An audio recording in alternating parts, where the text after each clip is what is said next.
What is the true value of a person? Is it found in the title on their business card, the balance in their bank account, or the cut of their suit? Or is it hidden deeper, in a quiet place no one ever thinks to look? We build our world on credentials, on resumes and reputations, assuming that greatness announces itself with a roar. But what if the most brilliant mind, the one person who could solve an impossible problem, wasn't in a boardroom? What if she was standing right beside you, refilling your water, so invisible you never even saw her face? This is the story of a promise made in jest, a challenge born of arrogance, and the quiet waitress who held the key to a $10 million empire in the palm of her hand. Her name was Elara, and the world had taught her to be silent. But one night, a single, flickering line of code on a screen gave her a voice that would echo from the humblest diner to the highest skyscraper in the city. Elara moved through the clatter and steam of the Gilded Spoon diner like a ghost. Her worn, black uniform seemed to absorb the light, her movements economical and silent as she navigated the narrow spaces between tables. She was an expert in the art of invisibility, a skill learned over years of wanting nothing more than to go unnoticed. Her life was a closed loop of repetition: work, the long bus ride home, the quiet hum of her mother's oxygen machine, sleep, and then work again. Her world was small, bordered by debt and worry, and her dreams had long since been packed away like old photographs, too painful to look at. In her mind she carried a secret sanctuary, a place of perfect order and logic. It was a world made of numbers, of patterns, of elegant equations that flowed like poetry. As a child, while waiting in sterile hospital corridors as doctors spoke in hushed tones about her mother, she had taught herself to see the patterns in the tiled floors, the rhythms in the blinking lights of medical equipment, the mathematical certainty in the universe that felt so chaotic everywhere else. It was her escape, her only solace. It was a gift she never thought of as a gift, merely a private language no one else could understand. Miles away, in a glass tower that scraped the clouds, Julian Vance lived in a world of absolute visibility. His face was on the cover of magazines, his name a synonym for ruthless innovation. He was the ice king of the tech world, a man who had inherited an empire and multiplied it tenfold through sheer force of will. But his kingdom was a cold one. His penthouse office offered a panoramic view of the city, but all he saw were assets and liabilities, systems and data points. The view was lonely. He was haunted by the ghost of his one great failure, a project from early in his career that had nearly bankrupted the company. The shame of it had forged him into the man he was today, demanding, unforgiving, and utterly isolated. He trusted code more than people, because code was logical. People, in his experience, were flawed variables. Tonight, he was dining at the Gilded Spoon, a place he would never have chosen. It was a calculated move, a power play to unsettle a rival during a tense negotiation. He sat with his most trusted lawyer, David Chen, and his ambitious senior vice president, Marcus Thorne. Marcus was everything Julian was not: smooth, charming, and politically adept. He wore his ambition like a perfectly tailored suit, and he viewed Julian's cold logic as a weakness to be exploited. The air at the table was thick with tension. On a tablet lay the reason for Julian's foul mood, the code for the Kronos Initiative. It was his legacy project, a predictive analytics engine that would revolutionize global logistics. It was also, at this moment, a catastrophic failure. A single, elusive error was buried somewhere in millions of lines of code, a digital ghost that was costing him $1 million a day. His best engineers were stumped. His reputation was on the line. Marcus, ever the opportunist, was subtly enjoying the CEO's frustration. "Perhaps we're too close to it, Julian," Marcus said, his voice a smooth balm of condescension. "Sometimes you need to step away to see the whole picture." Julian's jaw tightened. He despised platitudes. "Stepping away is costing me a fortune, Marcus. What I need is a solution." He tapped the screen, his frustration radiating like heat. The lines of code glowed, a complex tapestry of logic that was, to him, deeply, personally offensive in its imperfection. It was then that Elara approached the table, her movements quiet and practiced. "More water, sir?" she asked, her voice barely a whisper, her eyes fixed on the pitcher in her hand. Julian waved a dismissive hand, not even looking up. But as she leaned in to fill his glass, her eyes drifted to the glowing tablet. It was an involuntary reflex. The flow of characters, the structure, the precise syntax, it was the language she understood.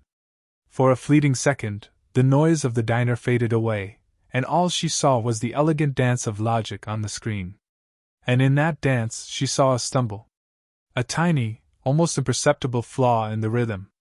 A single recursive loop that wasn't properly terminated, a small oversight that would cause an infinite feedback loop under specific data loads. It was a classic, simple mistake, but buried so deep in layers of complex code that it would be like finding a single grain of sand on a vast beach. She saw it in less than a second. A gasp escaped her lips, a tiny, involuntary sound. 3 pairs of eyes snapped up at her. Julian's were cold and sharp, Marcus's were annoyed, and David's were simply curious. "Is there a problem?" Marcus asked, his tone dripping with impatience. Elara froze, color flooding her cheeks. She had broken her first rule, she had been noticed. "No, I'm sorry, sir. I didn't mean to interrupt." She started to pull back, to retreat into her cloak of invisibility. But Julian's gaze held her. He had seen the flicker of recognition in her eyes, the brief moment where she wasn't a waitress but something else entirely. He was a man who traded on his ability to spot hidden value, an undervalued stock, a market inefficiency. He saw a flicker of it now, in the most unlikely place imaginable. "You saw something," he stated. It wasn't a question. Elara's heart hammered against her ribs. She should deny it, apologize again, and disappear. But the logic of the code on the screen was so clear, so loud in her mind. The error was an offense to the perfect order she cherished. The recursive function," she stammered, her voice thin. "It has no exit condition for a null value input. It's creating a memory leak. The system isn't crashing because of a single error, it's slowly drowning." Silence. Marcus Thorne let out a short, sharp laugh of disbelief. It was a cruel sound, designed to humiliate. "What are you talking about? Do you have any idea what you're looking at? This is proprietary code for one of the most complex algorithms ever designed." David's chin shifted uncomfortably, glancing at Julian, expecting him to dismiss her. But Julian didn't. He leaned forward, his icy blue eyes boring into Elara's. The flicker he'd seen had ignited into a spark of genuine curiosity. He was tired of his overpaid, credentialed engineers telling him it was impossible. He was tired of Marcus's sycophantic nonsense. This was different. This was raw, unexpected. He decided to play the hand. A smirk touched his lips, a rare and dangerous sight. "Is that so?" he said, his voice a low challenge. He pushed the tablet across the table towards her. The gesture was a dare. "All right then. You think you're so smart." He leaned back, a king on his throne, and the air crackled with his next words. "Find the error. Show it to me. And if you're right..." He paused, the corner of his mouth twisting into a mocking grin. "I'll pay you $10 million. Marcus laughed again, louder this time. The entire restaurant seemed to hold its breath. It was a joke, a cruel, public dismissal of a lowly waitress who had dared to step out of her place. But to Elara it wasn't a joke. It was a command. It was a problem waiting for a solution. And in her world, every problem had one. Her hand, trembling slightly, reached out and took the tablet. The cool, smooth glass felt alien in her work-roughened fingers. For a moment, the weight of their collective disbelief was a physical pressure, threatening to crush her. Marcus Thorne's sneer was a physical blow. David Chen's pitying glance was a sting. And Julian Vance's penetrating stare was a crucible, testing the very core of her being. She was just a waitress. Her uniform smelled faintly of grease and coffee. Her shoes were worn, her hands chapped from hot water and harsh soap. What right did she have to even touch this device, this window into a world of wealth and power so far removed from her own? All her life, she had been told, implicitly and explicitly, to know her place. Stay quiet. Don't make waves. Don't draw attention. Her own mother, in her moments of pained clarity, would whisper, "Just be a good girl, Alara. Don't cause any trouble." But the code on the screen was a siren's call. It wasn't about money or status. It was about the beautiful, irrefutable truth of logic. The error was a lie in a paragraph of truth, and it grated on her soul. She took a breath, shutting out the noise of the diner, the smirks, the stares. She focused on the glowing characters, the world where she was not a ghost, but a master. Her fingers, no longer trembling, began to move across the screen with a speed and confidence that was utterly at odds with her shy demeanor. She wasn't typing. She was navigating, her touch light and precise as she scrolled through thousands of lines of code, her eyes scanning not for words, but for the underlying mathematical structure. To Marcus, it looked like random, panicked swiping. To David, it was baffling. But to Julian, it was like watching a virtuoso musician read a complex score for the first time. There was an innate, terrifying fluency in her movements. "There," she whispered, her voice clear and steady now. Her finger landed on a single line in a subroutine buried deep within the architecture. Process_data value. It looked innocuous. It was the line every engineer at Vance Industries had looked at 100 times and dismissed. With 2 more taps, she highlighted the function it called. Function process_data, data_point. If data_point exists, return transform, data_point. Else, return process_data, data_point child. Her voice was soft, but it cut through the silence of the table. "Here is the flaw," she said, looking directly at Julian, her fear momentarily forgotten, replaced by the certainty of her conviction. "The logic assumes that if a data point doesn't exist, it must have a child node. It calls itself again with the child data. But it never checks if the child itself is null. If the system receives a corrupted entry with no value and no child, the function calls itself with a null input. And it will keep calling itself with that same null input forever. It's an infinite loop. Your system isn't breaking, it's being consumed from the inside out by a ghost process, eating up memory one cycle at a time until it starves." The silence that followed was absolute. It was profound.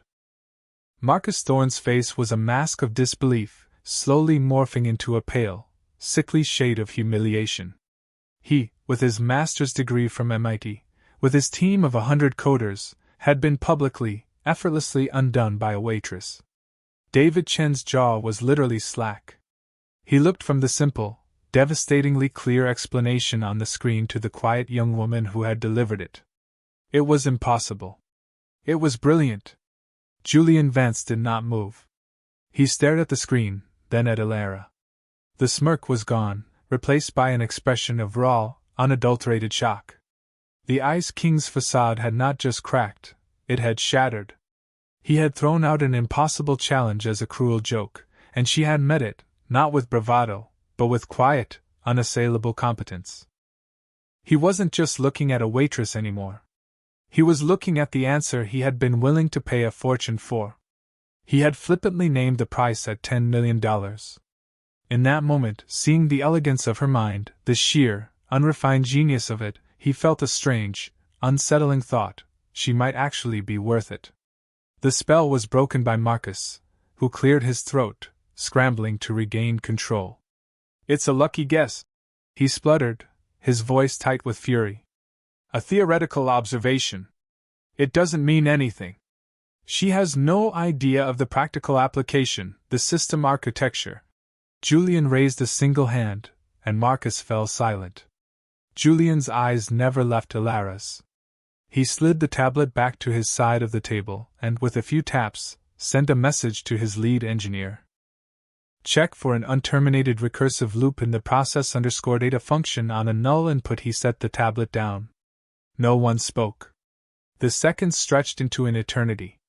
Alara's brief surge of confidence evaporated, and she was once again the invisible waitress, painfully aware of her audacity. She clasped her hands together, expecting to be fired on the spot. Then, the tablet chimed. A new message appeared on the screen.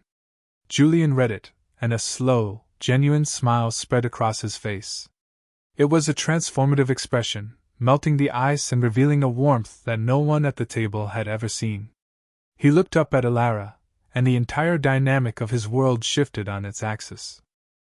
My lead engineer, who has been working on this for 6 weeks straight, wants to know who you are, Julian said, his voice low and filled with a new kind of respect.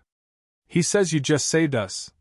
The $10 million offer hung in the air, a monument to his own arrogance. He couldn't just write her a check. That would be an insult, a dismissal of the talent he had just witnessed. This was not a transaction. It was a discovery. He saw her not as a problem solver, but as a key. A key to Kronos, and maybe to something more. I won't give you $10 million, he said, and he saw the flicker of disappointment, or perhaps relief, in her eyes. Marcus smirked, a flicker of victory in his. But, Julian continued, leaning forward, his voice dropping to a conspiratorial hush, I will offer you something far more valuable. A job. I want you to come work for me at Vance Industries. I want you to help me fix my project. Alara stared at him, bewildered. A job? In a place like Vance Industries? Her world consisted of sticky tables and the smell of bleach.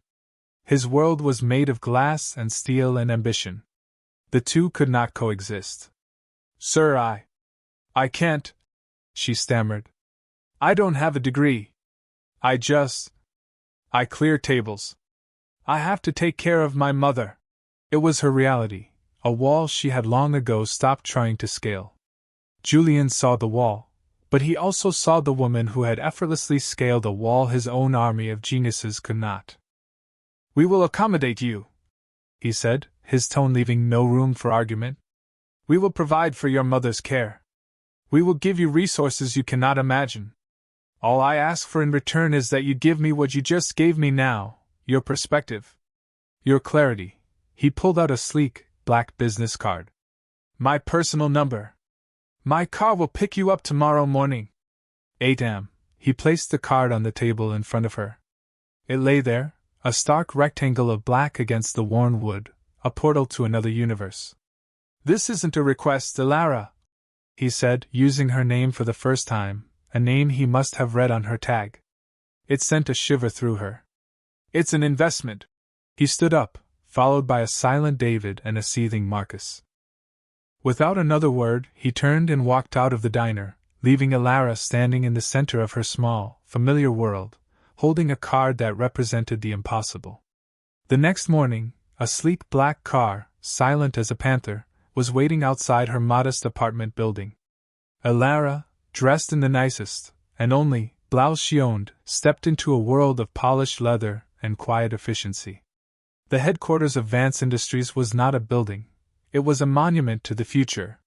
Sunlight streamed through vast panes of glass, illuminating minimalist lobbies and silent employees who moved with purpose. It was designed to intimidate, to awe, and Alara felt smaller than she ever had in her life. Julian met her himself, not in his office, but in the heart of the Kronos project, a vast, open-plan workspace humming with the quiet energy of servers and the focused intensity of dozens of programmers. He introduced her simply as our new consultant. The title was vague, but the message was clear: she was his. The looks she received were a mixture of curiosity, suspicion, and outright hostility.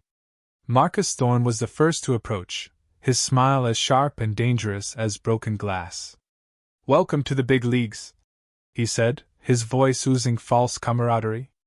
Try to keep up. He assigned her a small, glass-walled office, more of a fishbowl than a workspace, and gave her a mountain of documentation to review, a clear attempt to bury her in jargon and protocol. He expected her to fail, to be overwhelmed, to run back to her diner with her tail between her legs. But he had made a critical miscalculation. He thought he was punishing her with data. For Alara, it was like being let loose in the world's greatest library. She devoured the documents, not just reading the words but seeing the systems they described. She saw the flow of information, the logic gates, the architectural choices. She saw the history of the project, the mistakes, the brilliant patches, the lingering ghosts of old code. She worked with a quiet, ferocious intensity that baffled those who watched her. She didn't speak in meetings unless spoken to, but when she did, her questions were so insightful, so precise, that they cut through hours of corporate posturing and technical debate. Julian watched her from a distance, fascinated. He had brought a songbird into a cage of vipers, and instead of being silenced, she was beginning to find her voice.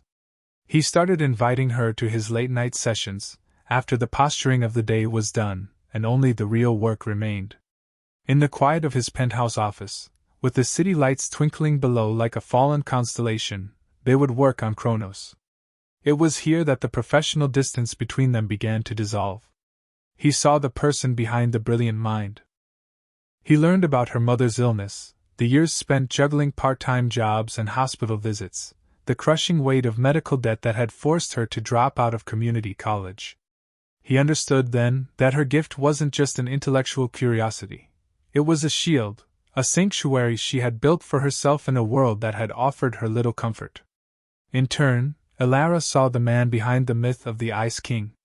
Julian spoke of the immense pressure of his father's legacy, the loneliness of command, and the one catastrophic failure, a satellite launch that had gone disastrously wrong years ago, that had made him so risk-averse, so demanding of perfection. "I trusted the wrong people," he confessed one night, staring out at the city. "I listened to the confident voices, not the quiet ones. I promised my father I would never make that mistake again." In that shared vulnerability, a connection formed. It was a bond forged in mutual respect and a growing, unspoken affection. He found himself admiring her resilience, her profound integrity. She found herself drawn to his hidden warmth, the fierce protectiveness he showed her. The more Julian elevated Elara, the more threatened Marcus became. She was a walking, talking repudiation of his entire worldview, which was built on credentials, connections, and cunning. He saw her growing influence over Julian not as a testament to her talent, but as a sign of Julian's weakness. The whispers he started were subtle at first, then more overt. She was a distraction. A charity case. Julian's pet project. He insinuated a romantic relationship, poisoning the well of office opinion against her. He saw the way they looked at each other during the late-night sessions, and his professional jealousy curdled into a dark, personal vendetta. He decided that if he couldn't get rid of her, he would destroy her. He would use her greatest strength against her and burn down the Kronos project with her inside it. The final presentation to the board of directors was scheduled. This was the make-or-break moment for the Kronos initiative, and for Julian's leadership. The future of Vance Industries hinged on its success. Elara had spent weeks meticulously rebuilding and reinforcing the core logic of the algorithm. It was more than just code to her. It was a work of art, elegant, efficient, and beautiful in its perfection. The night before the presentation, she and Julian ran the final simulations. The results were flawless. They stood together in the server room, the quiet hum of the machines a soothing balm. There was a palpable sense of triumph in the air, and something more. He reached out, his hand gently touching her arm. "You did this, Elara," he said, his voice thick with emotion. "It's perfect." She looked up at him, her heart fluttering. "We did it."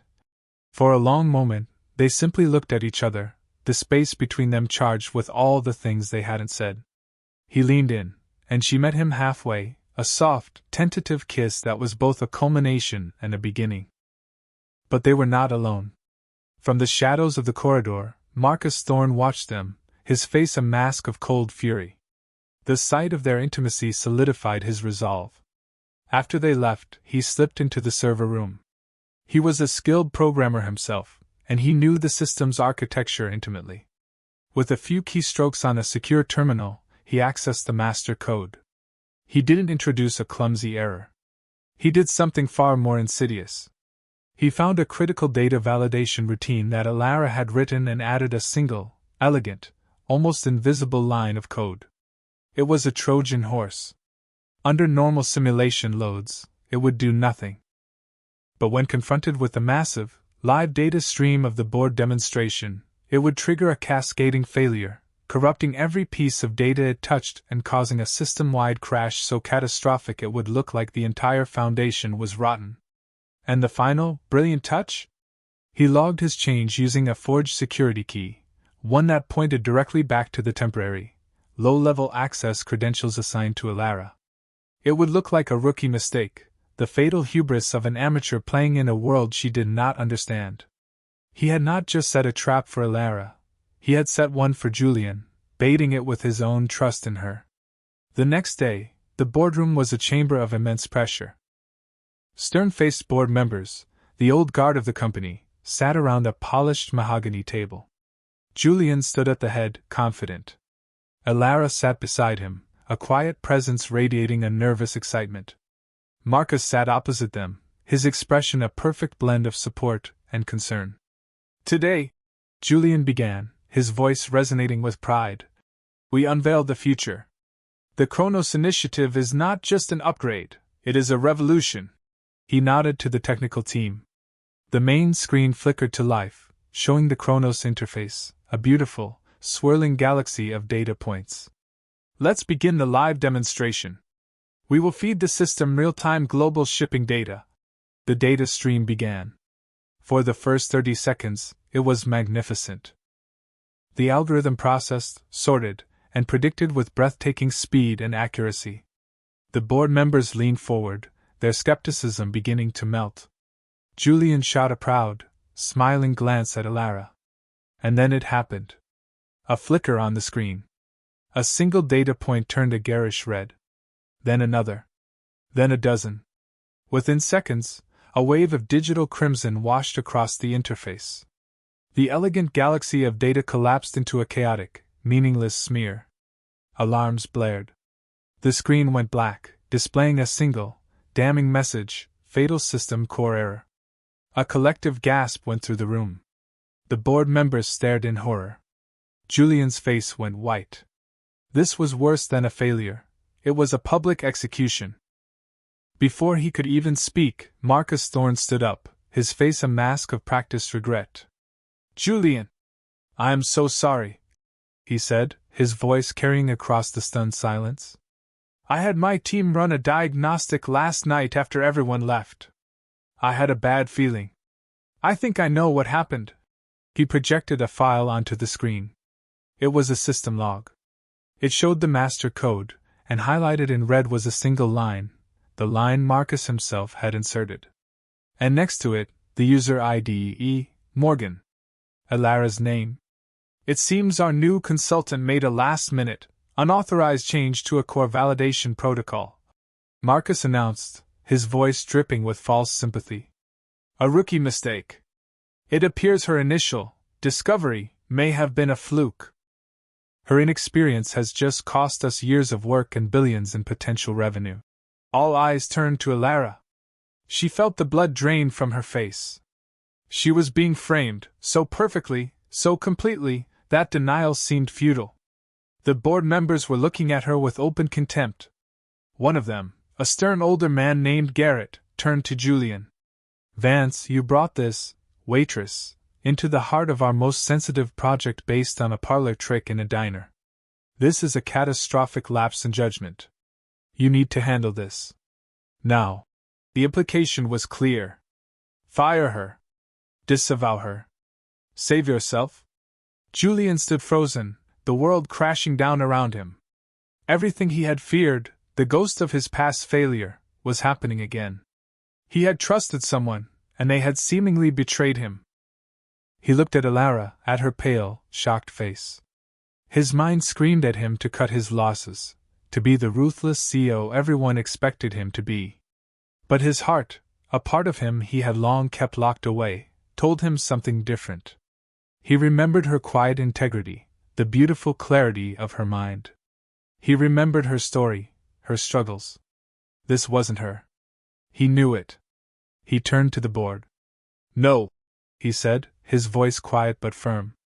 The room fell silent. He walked over to Alara and placed a hand on her shoulder. He looked down at her, not with anger, but with a question in his eyes. He was staking his entire career on this single, silent question. I trust you, can you fix this? Elara looked up at him, and in his eyes, she found not condemnation, but faith. It was a lifeline. That belief, that single, unwavering act of trust from the one person who mattered, extinguished her fear and ignited a cold, clear fire of determination. She stood up. Her voice, when she spoke, did not tremble. He's right, she said, looking at the board. Marcus's eyes widened in triumph. He thought she was confessing. It is a rookie mistake, Elara continued, her gaze shifting to the code on the screen. But not in the way you think. The error isn't just what was added. The real error is how it was added. She walked to the console, her movements now filled with a commanding authority. This line of code, she said, pointing to Marcus's sabotage. It's too perfect. It's too elegant a mistake. A rookie would have made a clumsy error, something that would crash a simulation. This was designed specifically to pass all simulations and only fail under a full, live data load. It was designed to fail right here, right now. She began typing, her fingers flying across the keyboard.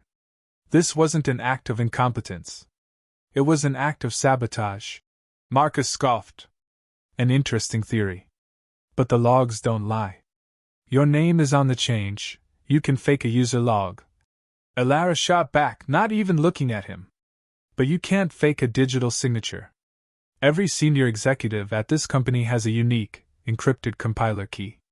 When you compile code, it leaves a faint, traceable watermark. A signature. The log says I made the change. But let's see whose signature is actually on the code itself. She ran a deep-level diagnostic, a complex command that no one had thought to execute. The system churned for a tense moment. And then, a new line appeared on the screen.